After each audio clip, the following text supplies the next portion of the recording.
Będzie to opowieść o Witoldzie Pileckim.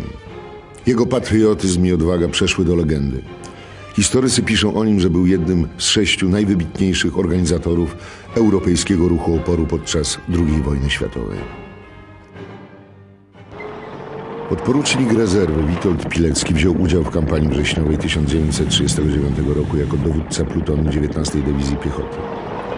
Po jej rozbiciu znalazł się w 41 Dywizji Piechoty. Dowódcą szwadronu kawalerii był Jan Włodarkiewicz, a Pilecki jego zastępcą. Po kapitulacji dywizji 26 września Pilecki nie złożył broni. Wraz z majorem Włodarkiewiczem i jego ludźmi jeszcze do 17 października walczyli z Niemcami jako oddział partyzancki.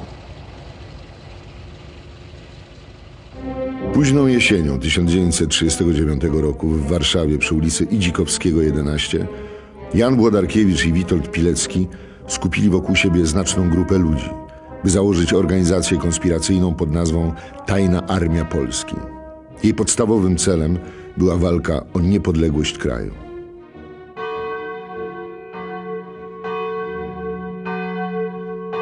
Mimo postępującego zagrożenia ze strony Niemców i okupacji kraju, 10 listopada 1939 roku założyciele i członkowie Tajnej Armii Polski zebrali się skrycie w kościele garnizonowym przy ulicy Długiej w Warszawie. W obecności księdza Jana Ziei złożyli uroczystą przysięgę. Przyjmując za dewizę mego życia hasło Bóg, honor i ojczyzna, ślubuję narodowi polskiemu bezgranicznie wierną i ofiarną służbę. Oświadczam, że złożona w swoim czasie wobec Boga przysięga wojskowa obowiązuje mnie nadal w stosunku do obecnego i jedynie legalnego rządu generała Władysława Sikorskiego i do władz tajnej organizacji wojskowej Narodowej Armii Polskiej. Komendantem Tajnej Armii Polski został Jan Włodarkiewicz, a inspektorem organizacyjnym Witold Pilecki. Na wiosnę 1940 roku Tajna Armia Polski liczyła przeszło 8 000 ludzi podzielonych na plutony, kompanie i bataliony. Potem Pilecki postanowił rozszerzyć działalność swojej organizacji. Za zgodą przełożonych zamierzał dobrowolnie udać się do obozu koncentracyjnego w Oświęcimiu i tam od podstaw zbudować silny ruch oporu wśród więźniów. 19 września 1940 roku Niemcy urządzili w kilku dzielnicach Warszawy wielką obławę. Tego dnia Pilecki przebywał w mieszkaniu swojej szwagierki Eleonory Ostrowskiej przy ulicy Wojska Polskiego 40 na Żoliborzu. Kiedy dowiedział się o masowej łapance, choć mógł się ukryć, wykorzystał tę niespodziewaną okazję. Niemcy nie przeszukiwali mieszkania, zapytali tylko o mężczyzn. Ostrowska nie zdążyła odpowiedzieć, kiedy z pokoju wyszedł Pilecki. Był ubrany i przygotowany do wyjścia.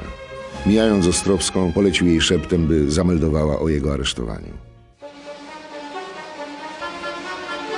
Sporą grupę ludzi zgromadzili Niemcy w ujeżdżalni pierwszego pułku szwoleżerów w Warszawie.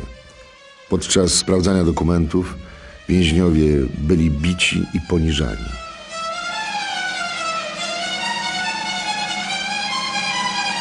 A potem Pilecki znalazł się w towarowym wagonie, ciasno upchany wśród setki mężczyzn. Tak jak inni dusił się z powodu braku powietrza i cierpiał ogromne pragnienie.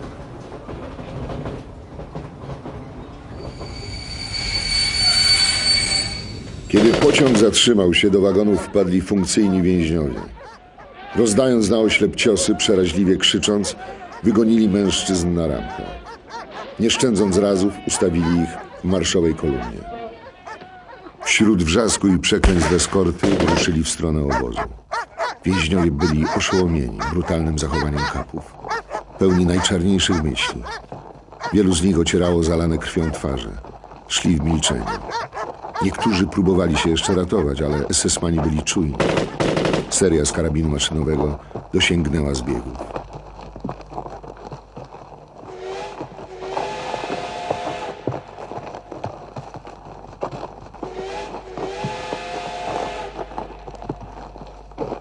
Witold Pilecki przekroczył bramę obozu koncentracyjnego w Oświęcimiu 22 września 1940 roku w drugim transporcie warszawskim liczącym 1705 mężczyzn.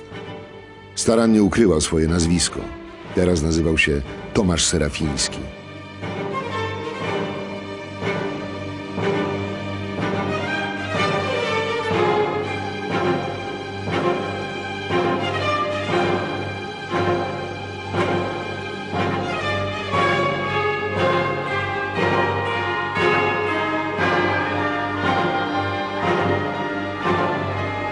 Pilecki po strzyżeniu i pośpiesznej kąpieli w kilku kroplach zimnej wody otrzymał drelichowy pasiak i numer 4859.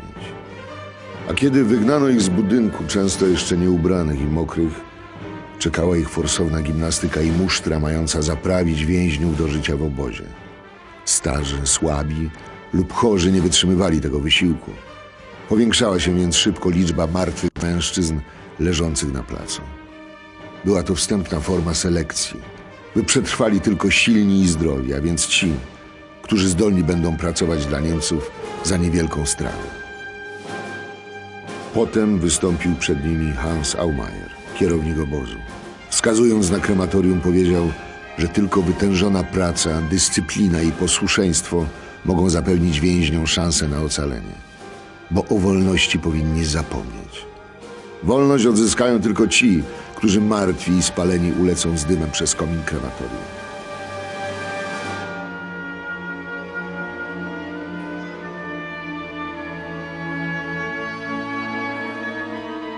Przyglądając się więźniom przez pierwsze tygodnie pobytu w Oświęcimiu, Pilecki spostrzegł, że mimo bicia, głodu i stałego zagrożenia śmiercią, mogą być oni wartościowymi członkami konspiracji. Łączy ich bowiem nienawiść do Niemców i przemożna chęć odzyskania wolności. Należy ich więc zorganizować i zjednoczyć w walce ze wspólnym wrogiem. Na początek Pilecki zamierzał stworzyć więźniarską samopomoc, a więc dostarczać odzież i żywność ludziom słabym i mniej sprytnym. Chciał też lokować członków konspiracji w dobrych komandach, bo dawały większe szanse na przeżycie niż wyniszczająca praca fizyczna. Musiał również zapewnić sobie łączność z Warszawą. A na koniec, jako zwieńczenie swojej działalności, zamierzał opanować obóz przy wojskowej pomocy oddziałów partyzanckich działających w pobliżu Oświęcimia.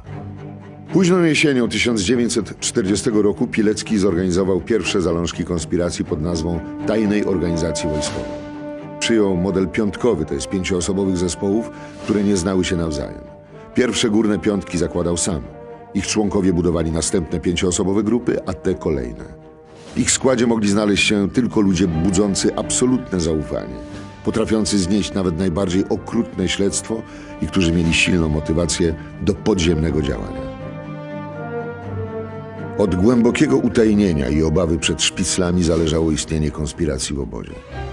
Do pierwszej piątki należeli więc wyłącznie ludzie wywodzący się z tajnej armii polskiej, którzy znaleźli się w Oświęcimiu. Byli to Władysław Surmacki, dr Władysław Dering, Jerzy de Virion, Eugeniusz Obojski, Roman Zagner. Członkowie tajnej organizacji wojskowej składali uroczystą przysięgę. Miała ona charakter patriotyczno-religijny. Zobowiązywała ludzi do solidarnej walki z Niemcami i zachowania tajemnic organizacji w każdych warunkach i niezależnie od okoliczności. Konspiracyjną robotę przerwała Pileckiemu poważna choroba. Władze obozu w obawie przed epidemią tyfusu zarządziły dezynfekcję bloku. W tym czasie więźniowie, kuląc się z zimna, oczekiwali na odkażaną odzież i możliwość powrotu pod dach budynku.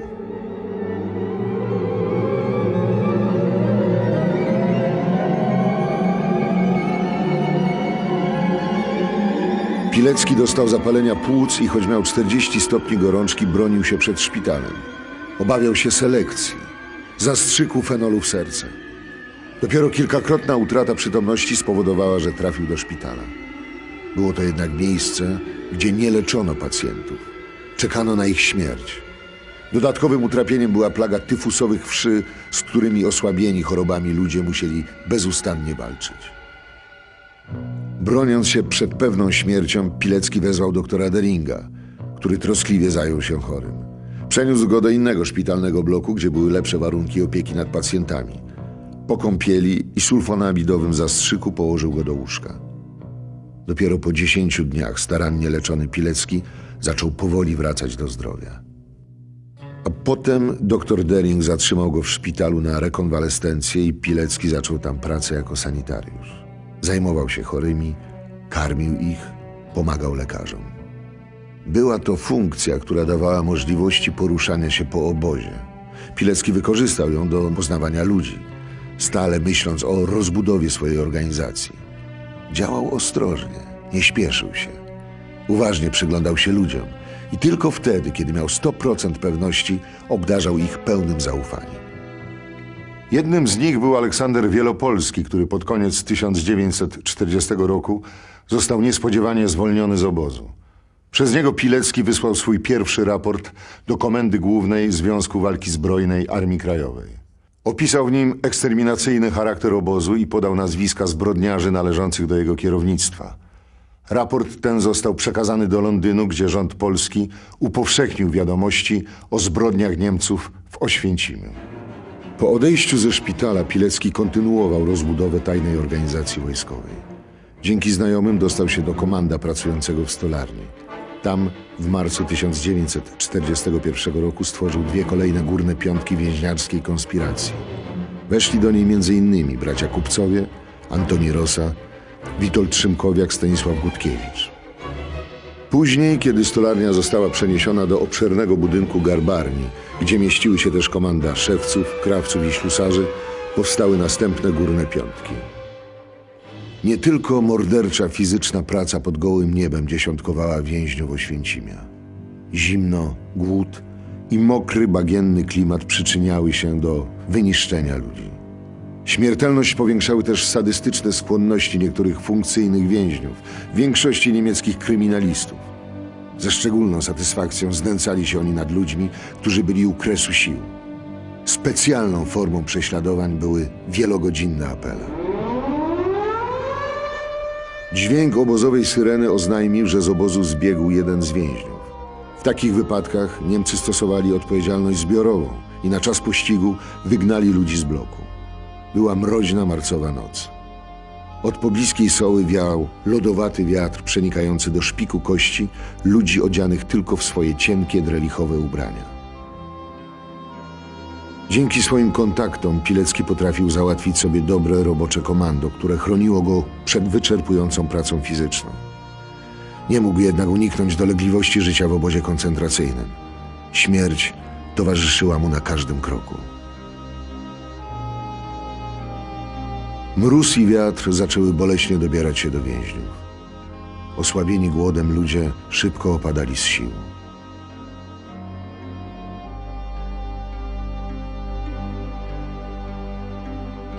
Pierwsi osuwali się na ziemię starsi i chorzy więźniowie. Kapowie kopniakami zmuszali ich do wstania, a kiedy oni znowu padali, dobijali ich razami drewnianych pałek. Pileckiego też szybko opuszczały siły. Poważnie obawiał się, że nie wytrzyma tej wielogodzinnej stójki na mrozie.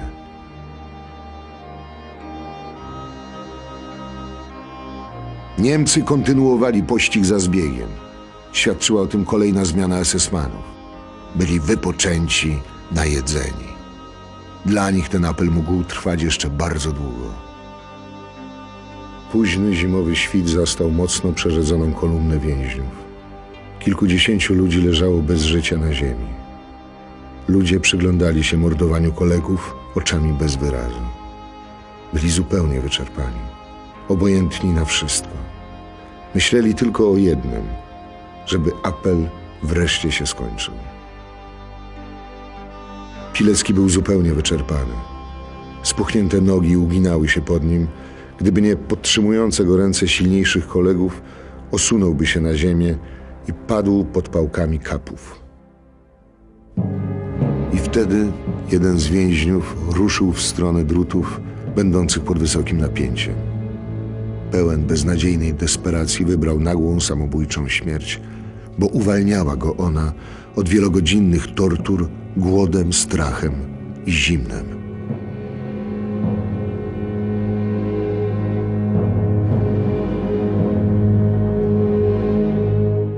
Po długim i energicznym pościgu Niemcy schwytali zbiega. Został mocno pobity, a następnie w błazeńskim kostiumie sprowadzony na plac. SS-mani nie kryli zadowolenia. Uprzedzali przecież więźniów, że z Oświęcimia nie można uciec, a zbiegowie będą surowo karani. A potem więzień dostał 25 uderzeń bykowcem. Mimo dotkliwego bólu musiał je głośno liczyć. Jeżeli pomylił się, bicie zaczynało się od początku. Egzekucje zakończyły przysiady, które cyniczni oprawcy kazali wykonać zbiegowi. Miały one pobudzić krążenie krwi w jego zmaltretowanym ciele. Słaniającego się na nogach więźnia odprowadzono do bloku 11, gdzie w głodowej celi czekała go śmierć. Drastyczna kara, którą poniósł zbiegły więzień, i pełen ofiar apel miały przykładnie zniechęcić ludzi do podejmowania ucieczek. Nie zaniechano ich jednak, a ogół więźniów solidaryzował się ze zbiegami. Ucieczki bowiem były jedną z form walki z Niemcami i podejmowano je do końca istnienia obozu. Mimo stałego zagrożenia śmiercią, obecności szpicli i donosicieli, Pilecki kontynuował pracę nad rozbudową swojej konspiracyjnej siatki. Nie bez trudu i przekupując funkcyjnych więźniów, zmienił komando, by znaleźć się w grupie więźniów zatrudnionych poza obozem przy rozbiórce wiejskich domów w Brzezince. Obóz rozrastał się i potrzebował coraz więcej przestrzeni. Kiedy o świcie wychodzili do pracy, widzieli grupy wynędzniałych rosyjskich jeńców, których transporty pojawiły się w obozie po wybuchu wojny z Rosją w czerwcu 1941 roku. Ich los był jeszcze gorszy od pozostałych więźniów Oświęcimia. Przez wiele dni stali na mrozie, prawie nadzy, obdzielani głodowymi racjami żywności. Pracując za drutami, Pilecki wciągnął do konspiracji kilkunastu ludzi, ale przede wszystkim nawiązał kontakt z ludnością cywilną. Przekupując strażników, wspierała ona więźniów, dostarczając żywność, odzież i lekarstwa. Część tej pomocy trafiała do konspiracji Pileckiego. Teraz przystąpił on do budowania łączności. Przez kobiety przynoszące żywność przekazywał skrycie raporty do Komendy Głównej ZWZK. W ten sam sposób odbierał przeznaczone dla siebie rozkazy. Wracając z pracy, nieludzko zmęczeni i często głodni, musieli jeszcze przynieść do obozu po kilka cegieł, z których powstawały nowe bloki dla stale przybywającej liczby więźniów. Z grupy Rosjan pozostała garstka. Przez krótki zimowy dzień wielu z nich zmarło z głodu i wyczerpania. W obozie w głębokim utajeniu, poza organizacją Pileckiego, podporządkowanej Komendzie Głównej ZWZK, działały niezależnie od siebie inne organizacje konspiracyjne. Była to przede wszystkim związana z Polską Partią Socjalistyczną grupa Stanisława Dibuła. Na czele ugrupowań prawicowych stali Jan Mosdorf z Obozu Narodowo-Radykalnego i Roman Rybarski ze Stronnictwa Narodowego. Z inicjatywy Pileckiego nastąpiło zjednoczenie wszystkich grup konspiracyjnych. Wyrazem politycznego porozumienia było spotkanie wigilijne w 1941 roku. Po zjednoczeniu obozowe podziemie, które przyjęło nazwę Związku Organizacji Wojskowych, liczyło przeszło 1000 członków. Na jego czele stanął pułkownik Jan Rawicz. Ponieważ przewidywano podjęcie walki z załogą obozu, wyznaczono dowódcę bojowego. Został nim major Zygmunt Bogdanowski. Witold Pilecki, jak dotychczas, zajmował się kierownictwem organizacyjnym konspiracji, a Henryk Bartosiewicz był jego zastępcą.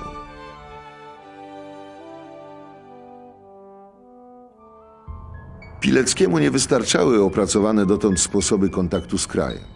Aby zapewnić organizacji stały dopływ bieżących wiadomości, musiał zdobyć radio. W komandzie elektryków, w którym było kilku członków podziemia, naprawiano radioodbiorniki należące do załogi obozu. Z części, które udało się stamtąd potajemnie wynieść, zmontowano radio dla Pileckiego. Ukryto je w szpitalu w bloku 21.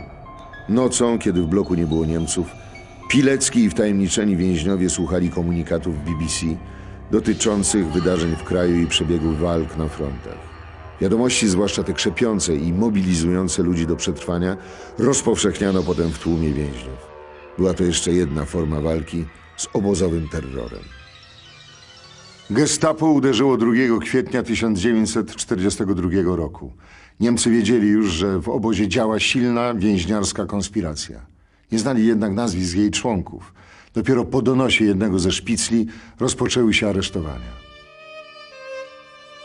Pierwszy zatrzymany został pułkownik Jan Karcz, który od dawna tkwił w robocie konspiracyjnej Związku Organizacji Wojskowych. Wiedział więc o nim bardzo dużo. Miał liczne kontakty, znał nazwiska. Aresztowanie Karcza bardzo zaniepokoiło Pileckiego. Obawiał się, że pułkownik nie wytrzyma śledztwa i konspiracja poniesie ogromne straty. Byli już przecież przygotowani do wzniecenia buntu więźniów. Mieli niewielki magazyn z bronią. Gdyby Niemcy dowiedzieli się o tym, dziesiątki ludzi zostałoby rozstrzelanych, a organizacja rozbita. Karcz nie zawiódł. Choć był okrutnie przesłuchiwany przez 9 dni, nie powiedział Niemcom ani słowa o więźniarskiej konspiracji. Pilecki z ogromną ulgą słuchał relacji pułkownika. Budowane z tak wielkim trudem obozowe podziemie mogło dalej działać.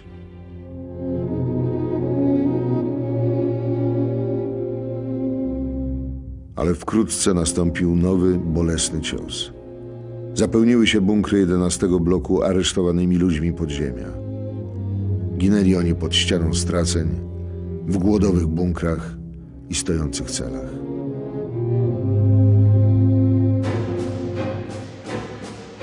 Pilecki nie poddawał się. Straconych ludzi zastępował nowymi i przyjmował od nich przysięgę. Wiązał porwane nici swojej konspiracyjnej siatki. Jednocześnie słał coraz bardziej niecierpliwe ponaglania do komendy głównej AK. Oczekiwał na rozkaz, który pozwoliłby mu podnieść bunt więźniów. Ale Warszawa milczała. Niemcy nie zaprzestali walki z obozowym podziemiem. Na początku kwietnia 1943 roku przeprowadzili kilka kolejnych selekcji więźniów, aby odesłać ich do innych obozów. Wybierano ludzi podejrzanych o udział w konspiracji. Niemcy domyślali się, że posiadają oni zwykle niskie numery i są bezpiecznie urządzeni w dobrych komandach. Pilecki z ogromną troską przyglądał się akcji Niemców. Organizacja traciła ludzi. Wobec braku odpowiedzi z komendy głównej AK postanowił osobiście interweniować w Warszawie. Rozpoczął przygotowania do ucieczki. Ale najpierw na ściśle utajnionym spotkaniu przekazał Rawiczowi i Bogdanowskiemu wszystkie sprawy związane z przygotowywanym od dawna buntem więźniów. Bartosiewiczowi zaś powierzył stronę organizacyjną podziemia i swoje liczne kontakty. Zobowiązał się też, po przybyciu do Warszawy, do utrzymywania z nimi ścisłej łączności. Na miejsce swojej ucieczki Pilecki wybrał piekarnię, bo leżała poza obozem. Edward Ciesielski i Jan Redzej również zdecydowali się zbiec z Oświęcimia. Wszyscy mieli przygotowane cywilne ubrania, zegarki, pieniądze, a także kapsułki z cyjankiem potasu. Zbyt dużo wiedzieli o konspiracji w obozie, by żywi mogli dostać się w ręce Niemców. Na ucieczkę wybrali noc z 26 na 27 kwietnia 1943 roku. O 2 w nocy przystąpili do akcji. Ciesielski musiał obezwładnić strażników. Wbrew oczekiwaniom nie było to trudne zadanie. Spostrzegł bowiem, że mieli oni zwyczaj pić silnie zaparzoną kawę, by pokonać senność. Podał im więc dzbanek z kawą, do której wcześniej wsypał mocny środek nasenny. Pilecki wziął na siebie odłączenie alarmowe i syreny. Tymczasem zardzewiałe śruby długo nie chciały ustąpić. Wreszcie z ogromnym trudem wyłączył alarm. Redzejowi też nie szło łatwo. Miał odciąć telefoniczną łączność z obozem. Światło reflektorów co jakiś czas oświetlało budynek piekarni. Było to poważne zagrożenie dla akcji Redzeja. Dopiero więc za 3. razem przeciął telefoniczny przewód. Spotkali się pod tylnymi drzwiami budynku. Szybko uporali się z metalową sztabą mocującą drzwi. Przed nimi nie było nikogo. Biegiem więc ruszyli w stronę płynącej niedaleko Soły. Nad rzeką zrzucili z siebie znienawidzone pasiaki i weszli do lodowatej wody. Wtedy dostrzegł ich patrol niemieckich żołnierzy, którzy natychmiast zaczęli do nich strzelać. Szybko więc skryli się w nadrzecznych krzewach, a potem pełznąc na łokciach oddalili się od rzeki. Biegli całą noc. Nie pozwalali sobie na odpoczynek. Obawiali się pościgu. Dopiero o świcie odważyli się wejść na plebanię w Alwerni, gdzie proboszcz pozwolił im odpocząć i obficie ich nakarmił. A kiedy wychodzili, dał im przewodnika, by mogli bezpiecznie przekroczyć granicę III Rzeszy. Zmierzali do Bochni, do domu znajomych Redzeja. Mieli przed sobą 60 kilometrów. Szli tylko nocami, Zrzadka tylko i ostrożnie zaglądali do chałup na skraju wsi, prosząc o żywność i wodę. Nie odmawiano im, domyślając się po ich ogolonych głowach, że są zbiegami ze Święcimia. Kiedy już byli blisko celu, postanowili iść za dnia. Ich niefrasobliwość mogła skończyć się tragicznie, bo natknęli się na niemieckich żołnierzy, którzy otworzyli do nich ogień. Uciekali co tchu. Pilecki został podwójnie ranny w rękę. Rana bardzo krwawiła. Była to ich ostatnia dramatyczna przygoda na drodze do wolności. W Bochni, w domu państwa oborów, zostali serdecznie przyjęci. Odpoczęli kilka dni, dostali dokumenty. A potem Pilecki ruszył do Warszawy, by przedstawić ludziom z AK obszerny raport o swojej działalności konspiracyjnej w Oświęcimiu. Nie otrzymał zgody na bunt więźniów ze względu na związane z tym liczne ofiary. Zapewniono go jednak, że w wypadku zagrożenia masową eksterminacją na ratunek więźniom pośpieszą oddziały partyzanckie, a organizacja konspiracyjna uderzy równocześnie na załogę obozu. Pilecki z satysfakcją przyjął decyzję Komendy Głównej AK. Jego prawie 3-letnia praca nie poszła na marne. Głęboki patriotyzm i niezwykła odwaga cechowały też Pileckiego w dalszych kolejach jego życia. Wziął udział w Powstaniu Warszawskim, a po wojnie, wierny żołnierskiej przysiędze, kierował w kraju wywiadem II Korpusu generała Władysława Andersa. Aresztowany pod fałszywym zarzutem współpracy ze Stanami Zjednoczonymi i po niesprawiedliwym procesie otrzymał karę śmierci. Wyrok wykonano 25 maja 1948 roku. Pamięć o Witoldzie Pileckim jest jednak ciągle żywa. Zajmuje on trwałe miejsce wśród najbardziej ofiarnych postaci polskich patriotów.